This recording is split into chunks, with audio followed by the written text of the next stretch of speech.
Okay, everyone, welcome back. I wanted to talk about transhumanism and convoluted narratives. I know there are a lot of narratives given about transhumanism and STEM. Shout out to LAR Movement. I just heard his video where he was talking, let me get the exact title real quick, about how basically America, his title is America Has Failed at STEM. I'll try to remember to leave that in the description box, a link to that video for you to go check that out. I did leave a comment in the comment section of his video, and let me find that. I'll read that real quick.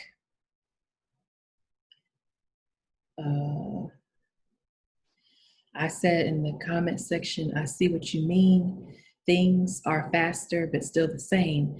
The public may not be ready for the tech that is being developed. Thinking is not a requirement to being human. I want to shout out also Don Calypso, a fellow scientist. He says, damn shame, STEM is not as respected in Black America as with other groups such as Indians and East Asians. A lot of potential and talent is going to waste with STEM not being adopted en masse by Black America. Who knows how many innovations have been missed because Black Americans aren't going into the STEM fields. So for those who don't know, STEM is,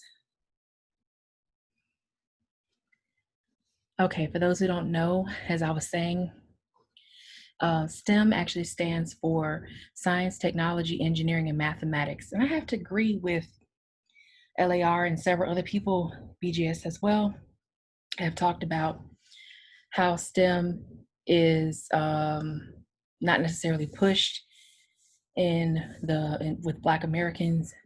For me, it was pushed. I'm fortunate for that, but I just hope that this helps with not being so afraid of STEM itself. So let's start first with definitions. So this definition comes from lexico.com. The definition they give for transhumanism is the belief or theory that the human race can evolve beyond its current physical and mental limitations, especially by means of science and technology. And there are two examples here of that, of course, standard Android, and then this probably being an Android, of course, with neurological capabilities on display. The next definition is given by Britannica.com. The topic was transhumanism. I have the links here in the slides as well, which is standard for when you're giving a presentation. So transhumanism, their definition is a social and philosophical movement devoted to promoting the research and development of robust human enhancement technologies. Such technologies would augment or increase human sensory reception, emotive ability, or cognitive capacity, as well as radically improve human health and extend human lifespans. Such modifications resulting from the addition of biological or physical technologies would be more or less permanent and integrated into the human body. As you can see from both definitions, one given by Lexico, the other given by Britannica. Britannica has a more detailed definition, but they're basically saying the same thing. Using technology to make life better for the human race, using technology to enhance human capabilities. So the origins, this is also given by Britannica on the same page. The origins of the term transhumanism was coined by English biologist and philosopher Julian Huxley in his 1957 essay entitled Transhumanism.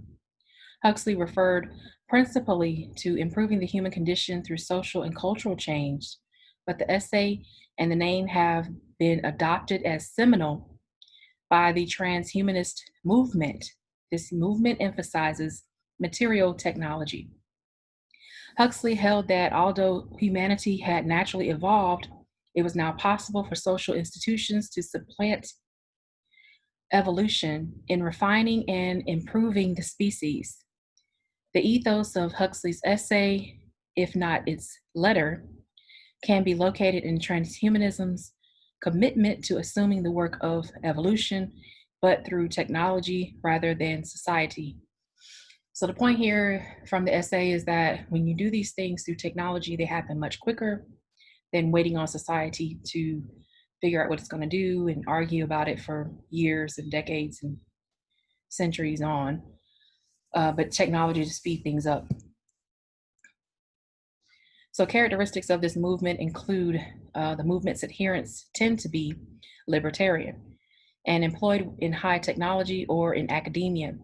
Its principal proponents have been prominent technologists like American computer science and futurist Ray Kurzweil, who wrote the book Singularity, and scientists like Austrian-born Canadian computer scientist and roboticist Hans Moravec, and American nanotechnology researcher Eric Drexler, with the addition of a small but influential contingent of thinkers such as American philosopher James Hughes and Swedish philosopher Nick Bostrom. The movement has evolved since its beginnings as a loose association of groups dedicated to extropianism. This is a philosophy devoted to the transcendence of human limits. Transhumanism is principally divided between adherents of two visions of post-humanity, one in which technological and genetic improvements have created a distinct species of radically enhanced humans, and the other in which greater than human machine intelligence emerges. So this is where Humans 2.0 comes in and merges with artificial intelligence. So here is a study, really not even a study, but it was more of a literature review published in 2006. The title is Transhumanism, Medical Technology, and Slippery Slopes. Excuse me. And what it did is go and criticize many points of transhumanism. This article said that transhumanism is considered to be a quasi-medical ideology that's seeking to promote a variety of therapeutic and human-enhancing aims. They say that there is a particular critique of Bostrom's defense of transhumanism, and they present that in this paper. The link to that paper is right here on the slide. Various forms of slippery slope arguments that may be used for and against transhumanism are discussed in this paper. And one popular criticism, moral arbitrariness, which they think undermines both weak and strong transhumanism subject matter, is highlighted in this paper. I just wanted to make sure we remember this paper was published in Journal of Medical Ethics 2006, and this is the citation for that. So I highlighted a few points in this paper, one stating that a profound misalignment between existence and its manifestation. This misalignment produces bodies to so dissociated and so asynchronized that the only outcome is gross mutation. Cyberpunk bodies are horrible, strange, and mysterious. Think of Alien, RoboCop, Terminator, etc., for they have no real attachment to any biological structure. Then they have a whole section where they say, or they ask the question, what can be said in its favor for transhumanism? They also have a section who is for transhumanism. They also mention Nick Bostrom again. It may simply be the case that moderate transhumanisms are libertarians at the core. So they're really showing their bias here against transhumanism. They have a whole section here that says what can be said against it. Critics point to consequences of transhumanism, which they find unpalatable. That's the main argument that you hear from people who are against transhumanism, that is not palatable to the general public just yet. But they also see transhumanism as an opportunity to enhance the general quality of life for humans, of course, with extending your lifespan, for instance. So they say it's nevertheless true that their position presupposes some conception of the good. Some radical critics of transhumanism see it as a threat to morality itself because You're playing God in a way. This is what people say. They also say that enhancing life, how far does that go? What are the limits on enhancing life? They say we might speculate instead that germline enhancements will lead to more love and parental dedication. Some mothers and fathers might find it easier to love a child. Let's see. I'm going to move this up a little bit. Who, thanks to enhancements, is bright, beautiful, healthy, and happy. I did a video, maybe I'll remember to link that as well, about designer babies. I've also done a video, I believe a few videos about CRISPR and its capabilities. So, you could look into that. I, clearly have bias of my own, and I'm not trying to propagandize anything or proselytize anything to you. If you want to understand more about transhumanism, it's best to focus on people who actually do work in STEM. Myself, Dr. Dunbar, Don Calypso, many of the members of the Black Brain Trust, people in the chat room of the Black Brain Trust as well, people who, come to BGS's channel. A lot of people in there are in STEM. So you have a lot of resources of people who know what they're talking about. I noticed more people emerging from the shadows, so to speak, during the emergence of COVID-19. And last year when we spoke, a lot of people spoke about the fourth industrial revolution, the universal basic income, as well as the World Economic Forum's talks about the Great Reset. I'm not telling you these things in this video about transhumanism to scare you or make you feel any kind of way or, have you afraid. It's just to be aware of what's to come. Remember, this paper was written in 2006. Let's go back just to make sure. There we go. I always want to be correct. So 2006, I want to bring you the right information. So there we go. And, I could be wrong about a lot of these things that, when it comes to, possibilities. Because we do have to think about morality, because most of society is focused on morality and ethics. Yes, ethics is important. However, when you're doing a lot of the work, though that's built into the system. So the problem will come when you, of course, are developing artificial intelligence that doesn't have a morality chip, or so to speak, in it. So it would have to be programmed the right way to fulfill a certain function. Some functions don't require morality. That's one thing you have to remember. My main point is that I hope that people are not afraid when they hear these certain words. And they focus on people who actually do the work, who actually read these studies and know what they're talking about. For instance, on Gizmodo, I just searched for transhumanism on the Gizmodo website, and you get a lot of different articles. It's so cool because they give you the article thumbnail, they give you the title, who wrote it, they give you a little synopsis before you click on it, and they give you the year that it was published, the date it was published. So this one was incredible experiment gives infrared vision to mice, and humans could be next. So I actually did a video about that. I'm going to pause that. Oops. So this is my video on infrared vision in mice. And, I'm just going to scan through this. So that was the image of one of the mice that they used during the study. Excuse me. And, I went through the video in a lot of detail. I even gave the study information here about what they did. This is just a graphical abstract of what they did, but it's an example of something where I was interested in the topic.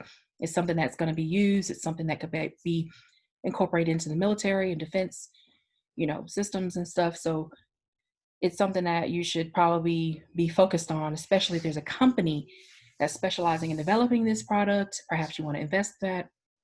It's just more information for you to know these things are on the horizon.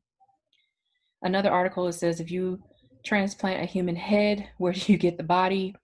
This is in the health section. I did not do a video on this. I just found out about this when I clicked on that, where I put this into the PowerPoint itself, but it's just another example of things that, you know, happen when you're talking about, oops, excuse me, when you're talking about transhumanism. Okay, so here's another example, and I'm clicking on these so that you know they're actual videos that I did. So these are my videos on Neuralink. This is another example. Elon Musk is wrong to think he can save the world by boosting our brains. Okay. So this is published March 28, 2017. I think I did the video like 2018, maybe late 2018 or something.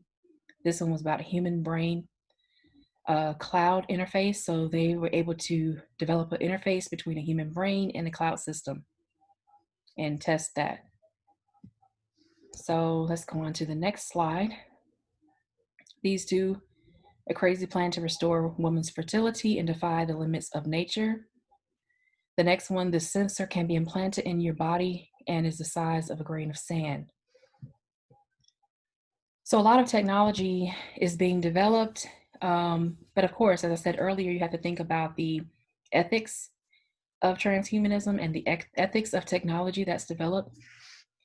So I gave the link for this particular article coming from TechCrunch, and it was published in 2016. So transhumanists believe that humankind can evolve beyond its current physical and mental limitations to become superhuman and eventually immortal. Okay, this is not a word that I use for humans, but we use them for cells and, well, anyway. One of the most prominent members of the movement is Zoltan Istvan,